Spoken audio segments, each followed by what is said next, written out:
31 मार्च का दिन भारत में सामाजिक और आर्थिक सुधार आंदोलन को लेकर अत्यंत महत्वपूर्ण है। 1867 में इसी दिन बॉम्बे में प्रार्थना समाज यानी प्रेयर सोसाइटी का गठन किया गया था। इसे सुविख्यात संस्कृत विद्वान R.G. भंडारकर, आत्माराम पांडुरंग, नारायण चंदावरकर और महादेव गोविंद राणाडे का मार्गदर्शन प्राप्त हुआ। इस आंदोलन में शामिल प्रमुख सुधारक ऐसे प्रबुद्ध जन थे जिन्होंने हिंदू धर्म से जुड़ी सामाजिक व्यवस्थाओं में सुधारों का समर्थन किया।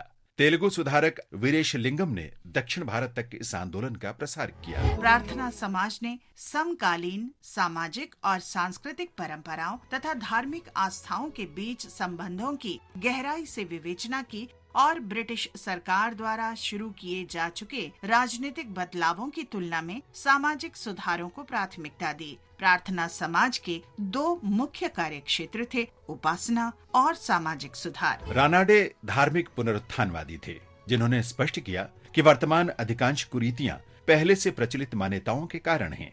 उनके साथ समाज सुधार के दो अन्य प्रणेता थे, ढोंडो केशव कर्वे और विष्णु शास्त्री। रानाडे और कर्वे ने विधवा विवाह आंदोलन चलाया और विधवाओं को शिक्षा प्रदान करने के लिए विधवा गृह संघ की शुरुआत की। देश के किसी भी अन्य भाग में समाज सुधार आंदोलन इतना सफल और प्रभावी नहीं रहा जितना कि प्रार्थना समाज के तत्वावधान में महाराष्ट्र में साबित हुआ।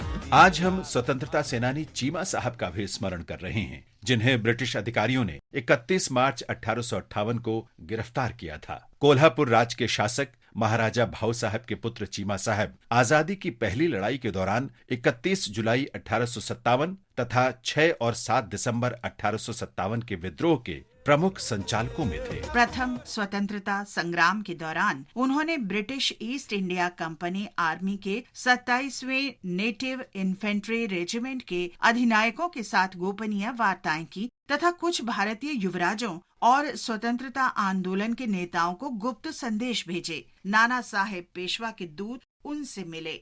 चीमा साहब कोल्हापुर में बड़ी संख्या में स्वतंत्रता आंदोलन के कर्मठ कार्यकर्ताओं को एकजुट करने में सफल रहे, जो उस क्षेत्र में ब्रिटिश शासकों के लिए गंभीर खतरा बन गया। ब्रिटिश अधिकारियों ने उन्हें गिरफ्तार कर बॉम्बे भेज दिया, जहां से उन्हें 12 मई 1858 को कराची भेज दिया गया। कराची में उन्हें 11 वर्ष तक यानी 15 मई 1869 को अपनी मृत्यु के दिन तक हिरासत में रखा गया। इस महान स्वतंत्रता सेनानी चीमा साहब को हमारा शत शत नमन। आज हम शहीद नादिर शाह की भी याद कर रहे हैं, जिन्होंने गुजरात में आजादी की पहली लड़ाई में भाग लिया था। ब्रिटिश सेना के हमले से बचने के लिए अपने साथियों को बचाते हुए वे गिरफ्तार कर लिए गए। 31 मार्च 1858 को उन्हें सश्रम आजीवन कारावास की सजा सुनाई गई और मार्च 1859 में उन्हें अंडमान द्वीप भेज दिया गया और हिरासत में ही 12 अप्रैल 1859 को उनकी मृत्यु हो गई। देश की माटी इस महान सपूत शहीद नादिर शाह को प्रणाम करती है। आज हम इंडियन नेशनल आर्मी के सदस्य डी जेम्स को भी श्रद्धांजलि अर्पित कर रहे हैं। मलाया में ब्रिटिश इंडियन आर्मी में रहे डी जेम्स 1942 में इंडियन नेशनल आर्मी में शामिल हुए थे। म्यांमार में ब्रिटिश सेना का मुकाबला करते हुए 31 मार्च 1944 को वे शहीद हो गए। इस महान शहीद डी जेम्स को हमारा शत शत नमन।